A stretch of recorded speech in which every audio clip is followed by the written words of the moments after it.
The Seattle Seahawks seem to be putting it together on offense and defense. If you look at the Rams at 9-4, they're one game now behind the Arizona Cardinals. They defeated them on Monday Night Football. That was a great game. Odell Beckham, I'll tell you what, Coach, he's been there for 4 games. He's got a touchdown pass in 3 of the 4 games. They brought him in to catch touchdown passes. That's what he's doing.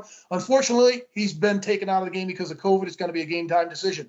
But you look at Matthew Stafford in his last 2 games. He's thrown for 6 touchdowns, Coach, 0 interceptions and almost 600 yards. I think they're getting the confidence offensively, but I think the key is Sony Michel at running back. What he's been able to do is stabilize the running game. He's basically their third-team running back. They had to trade for him this year because of injuries.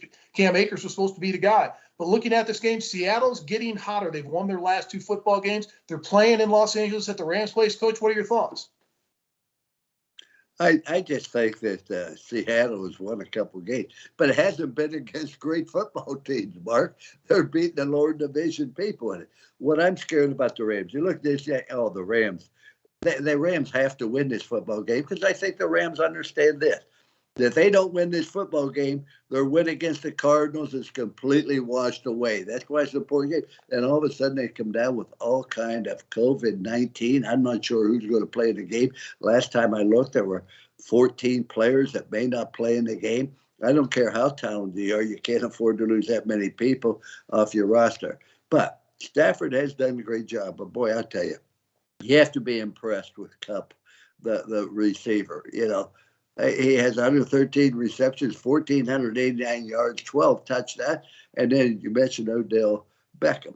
I think Odell Beckham gets a bad mark unfairly. I think he is a great team man from everything I understand. And I know that the Ram players were upset when Odell Beckham left or they traded him away or released him. That tells me volumes that the players had great respect for him, and he's done a tremendous job. And then when you put him with Jefferson, I just think that the Rams are awfully good. But when I look at it, the defensive line for the Ram, Mark, has 36 sacks. That's an awful lot.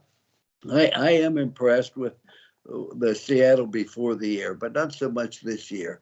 Wilson's been sacked 39 times. The defense has 21 sacks. Now, when you talk about the Seattle Seahawks, Mark, you say, well, they don't have a good pass defense. Well, there's a reason they don't. They can't get pressure on the passer without blitzing. They put everybody on an island. Your key to good pass defense starts with putting pressure on the passer. If the passer has to throw from a supine position, he's not very good. Their run defense is pretty good.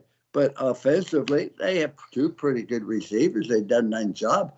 Lockhart and Metcalf. I mean, these are very talented people. And Russell Wilson's a great quarterback. But the defense has let him down. I think it'll let him down this week also. And so when I look at it, I'm going with the Rams 28, Seahawks 20. And only because this game is so important to the Rams, not that important to the Seahawks. But the Rams prevail 28-20.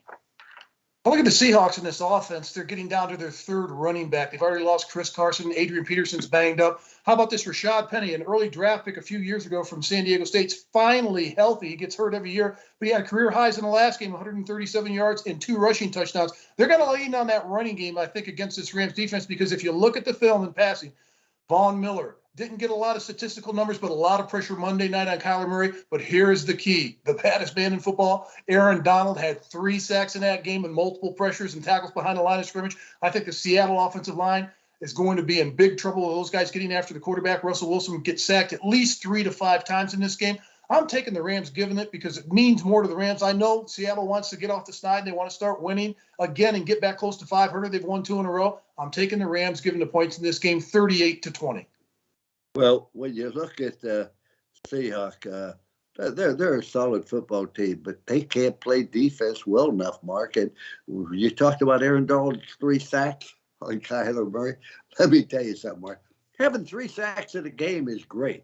But to sack Murray 3 times, now that is a cut. That guy is so loose if he can avoid it. You think, well, maybe we get a hand on him, let alone sack him. You just can't corral him. But the Rams did it. And I'm picking them. Despite all the COVID problems, everything else, because the game is so important to them. They don't win this, so 1 against the Cardinals means nothing. The other thing about it, Coach, against the COVID, I know they've got more players out this week, but against the Arizona Cardinals, they had 5 starters that tested positive for COVID that missed the game. So they're kind of used to this, but I don't know how many players are going to go down against Seattle, but we'll find out at kickoff. But I still think the Rams want it more, and the Rams have better depth, and they're a better football team. Couldn't agree with you more. Stop the presses. I got a scoop. Lou and Mark agree.